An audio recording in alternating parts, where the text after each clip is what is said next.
ये शुरू में जिस वजह से फेमस हुआ था वो इसके रोड शो थे, और वो शो ज्यादातर इस वजह से फेमस हुए कि ये जो कि उनका होस्ट था दिखने में अच्छा था, जिस वजह से लड़कियां शौकी होकर इसे इंटरव्यू देती थी और अवाम इसे पागलों की तरह इसलिए देखती थी कि लड़कियां इसे इंटरव्यू देती थी।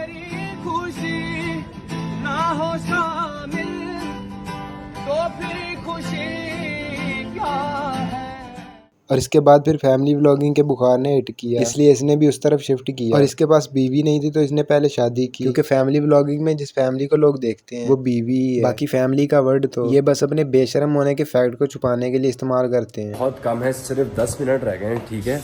असल में मैं सो गया था, सोने के बाद आँख नहीं खुली, और असल रोज़ा ही वही है जो आप सो के उठें, अपनी नींद ख़राब करके सहरी करें, वही भाई उसमें ज्यादा सवाब मिलता है। और अगर उस रोजे के बारे में किसी को ना बताया जाए फिर शायद और भी ज्यादा सवाब मिलता है, लेकिन ये वो सवाब पैसों के लिए कॉम्प्रोमाइज कर रहा है। पता नहीं ये लोग क्यों ऐसी चीजों के बारे में लेक्चर देते हैं जिनके करने का ये सिर्फ दिखावा करते हैं। शायद मैं गलत हूँ, लेकिन क्या ये लोग भी सियासी जमातों की तरह अपने फायदे के लिए मजहब का यूज नहीं कर रहे? ये इस्लामी बन के वो चीजें दिखा रहे हैं जिन्हें दिखाने से इस्लाम मना करता है। इनका मेन मकसद पैसे कमाना है, और जिस चीज में तुम मजहब का नाम ले दो वो लोग सवाब समझ के देखते हैं। वो अलहदा बात है कि उसमें मजहब से रिलेटेड जो चीज हो वो सिर्फ मजहब का नाम ही हो। तो अभी हम लोग जा रहे हैं अपने दूसरे वाले घर, वहाँ पे जाके सहरी करेंगे क्योंकि पहला रोज़ा है, ठीक है।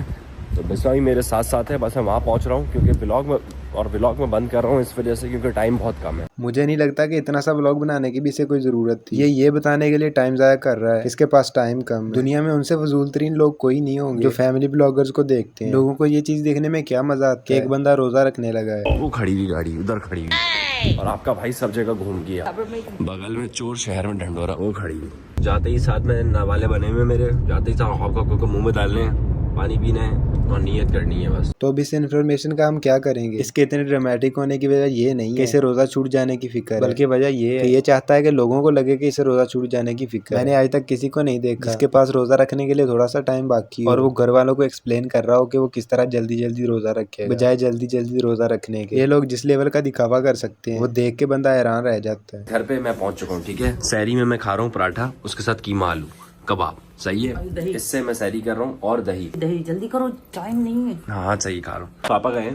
पापा खा चुके, जल्दी सबने कर लिया, जल्दी करो गाइस। घर में सबने सहरी कर ली है, ठीक है। ठीक है, मैं और बिस्मा रह गए। हाँ मम्मी जल्दी का काम शैतान का है। अच्छा चाय में चीनी थोड़ी सी और डाल दें मम्मी। चीनी में आप चाय डाल दें, ज्यादा मीठा पसंद है ना। बोली चीनी में चाय डाल। ये वो क्रिंज फैमिली कन्वर्सेशन थी जो आम हालात में कोई फैमिली नहीं करती। लोग फैमिली ब्लॉगिंग इसलिए देख के वो व्लॉगर्स की डेली लाइफ के बारे में जानना चाहते हैं, वो सारा दिन क्या करते हैं, लेकिन वो लोग कैमरा पकड़ के जो कुछ कर रहे होते हैं वो चीज वो रियल लाइफ में कभी भी नहीं करते। ये लोग बस अवाम को धोखा दे रहे हैं, और अवाम भी कोई ऐसी हिली हुई है वो ये जानते हुए भी कि कुछ रियल नहीं है, फिर भी इनको देखने में मजा आता है। अब मैं तुम्हें ये तरह के क्रिंज ब्लॉग्स देखते हैं उनमें कोई टेस्ट नहीं होता। अस्सलाम वालेकुम, नमाज पढ़ ली है मैंने, ठीक है। चलो अब चलें घर।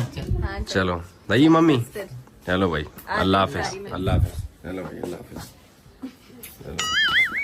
ओह नो, बदतमीजी। तुम अलग लेवल के चुतमरी के हो अगर तुम्हें लगता है कि ये वीडियो इसने अपनी मम्मी को गुड बाय कहते हुए दिखाने के लिए बनाई है, ना कि अपनी बीवी को दिखाने के लिए। इन्होंने भी बेंचो अलग ही तरीका निकाला हुआ है, बीवी के साथ फैमिली को भी दिखाओ ताकि लोगों को लेते हैं।